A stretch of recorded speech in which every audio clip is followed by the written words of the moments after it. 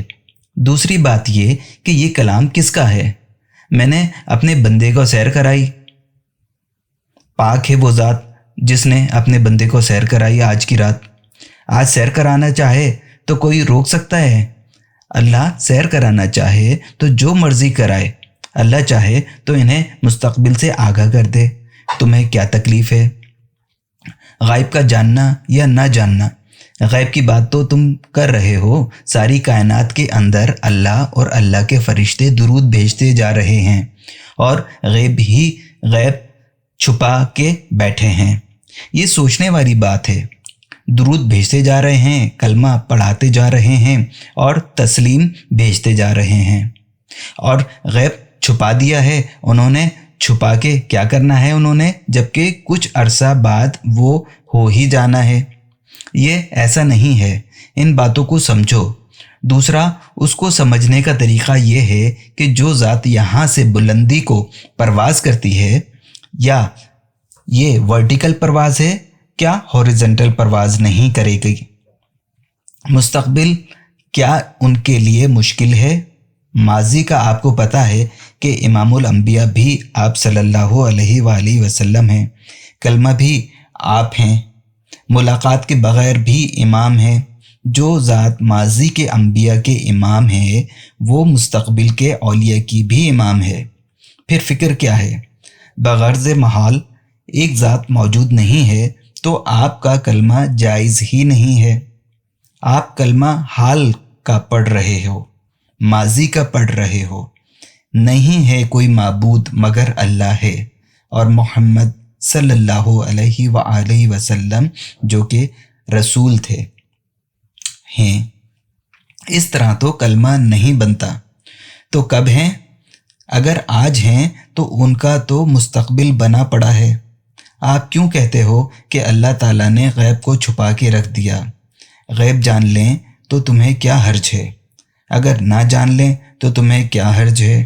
اگر تم دل سے نبی کریم صلی اللہ علیہ وآلہ وسلم کو مان لو تو ان کی صفات کو ماننے میں تمہیں دقت کیا ہے؟ صفات کے اندر جھگڑا کیا ہے؟ دراصل تم نے دل سے قبول ہی نہیں کیا۔ تمہیں موقع ملے تو تم نبی بنو، 3 دفعہ بنے ہو، 4 دفعہ بنے ہو، جھوٹے بن کے باہر نکل گئے۔ اب کیا نبی بننا ہے تم نے؟ تو نبی صلی اللہ علیہ وآلہ وسلم کی صفات میں مبالغہ جائز ہے۔ کیا کہا؟ نبی پاک صلی اللہ علیہ وآلہ وسلم کی صفات میں مبالغہ بھی جائز ہے۔ جس طرح کہ محبوب کی صفات بیان کی جاتی ہیں، اللہ کی شان ہے کہ ادھر سے تعریف فرما رہے ہیں اور ادھر سے گزار رہے ہیں مچھلی کے پیٹ سے، اور کہتے ہیں سلام علی یونس، سلام علی نوح، سلام نوح پر، اور بیٹا دریا کی نظر ہو رہا ہے۔ یہ اللہ تعالیٰ کی بادشاہیاں ہیں۔ سلام اپنی جگہ پر، لہٰذا اللہ کی عطا دیکھو کہ میں نے یہ کائنات نہیں بنائی تھی مگر آپ صلی اللہ علیہ وآلہ وسلم کے لیے۔ اب کائنات میں مستقبل ہے یا نہیں ہے؟ جس کائنات کے باعث تخلیق آپ صلی اللہ علیہ وآلہ وسلم ہوں تو باعث مستقبل بھی آپ صلی اللہ علیہ وآلہ وسلم ہوئے۔ تو باعث جو ہے وہ بے خبر ہو سکتا ہے؟ باعث بے خبر نہیں ہو سکتا، لہٰذا اس میں دقت والی کوئی بات نہیں ہے۔ تو میں یہ کہہ رہا تھا کہ قرآن پاک کو سمجھنے سے پہلے آپ اپنا مقام مقرر کرو کہ تم ہو کون۔ منافق ہو تو قرآن سے منافق بن کے ہی نکلو گے۔ اگر تحقیق کے لیے گئے ہو تو تحقیق قرآن سے نہیں ملے گی، تحقیق ذات سے ہوگی۔ بیان سے آپ تحقیق نہیں کر سکتے، یہ اللہ کا کلام ہے۔ یہ کلام نہ ماننے کے بعد آپ کو یہ ساری دقت ہوتی ہے۔ اللہ تعالیٰ نے ایک مقام پہ جو فرمایا ہے وہ ٹھیک ہے، اور دوسرے مقام پر جو فرمایا ہے وہ بھی ٹھیک ہے۔ دونوں باتیں بیک وقت صحیح ہیں۔ تو میں یہ بتا رہا تھا کہ کبھی ایسا سوال آ جائے کہ حدیث پاک کی بات اور لگے، قرآن پاک کی بات اور لگے، تو ایسا سوال بنا کے کسی کے سامنے پیش نہ کرنا۔ یا تو اس کا ایمان نہیں رہے گا یا تمہارا ایمان نہیں رہے گا۔ دونوں باتیں صحیح ہیں، بس بات سمجھنی چاہیے۔ تو کبھی مقابلہ نہیں کرنا چاہیے، کبھی مقام کا مقابلہ نہیں کرنا کہ اللہ کا مقام کیا ہے، پیغمبر کا مقام کیا ہے، ان دونوں میں بڑا کون ہے۔ اگر آپ پیغمبر صلی اللہ علیہ وآلہ وسلم کی بات سنیں تو انہوں نے فرمایا کہ اللہ ہے اور وہ اللہ کی عبادت کرتے ہیں۔ یہی مقام ہے کہ وہ اللہ کی عبادت کرتے ہیں تو اللہ معبود ہوا، اور آپ صلی اللہ علیہ وآلہ وسلم عابد ہوئے۔ اس لیے جو سجدہ کرنے والا ہے اس کا مقام کیا ہے؟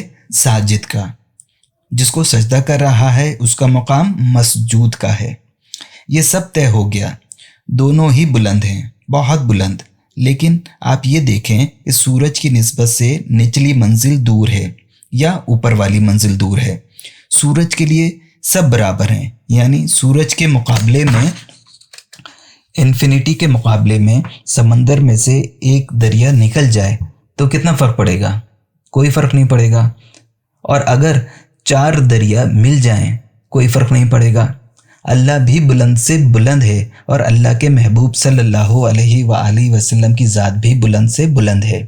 ان دونوں کا احاطہ ہو سکے تو ہم باپ کے بتائیں، ماپ کے بتائیں، ہمارے لیے دونوں ہی برابر ہیں۔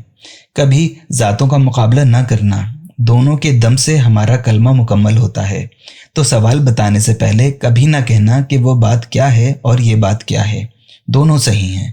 قرآن پاک کے تضاد کی باتیں بھی صحیح ہیں۔ پہلے اللہ نے فرمایا یہ، پھر فرمایا وہ۔ پہلے نبی بنی اسرائیل کے لیے خیر کے کلمات فرما دیے، پھر کہا تم گمراہ ہو گئے ہو۔ دونوں باتیں صحیح ہیں، سب باتیں صحیح ہیں۔ اللہ نے جو فرمایا وہ کیا ہے؟ صحیح ہے۔ سمجھ آئے تب صحیح ہے، نہ سمجھ آئے تب بھی صحیح ہے۔ اللہ کریم حضرت واصف علی واصف رحمۃ اللہ علیہ کے درجات کو بلند فرمائے، آمین۔ السلام علیکم ورحمۃ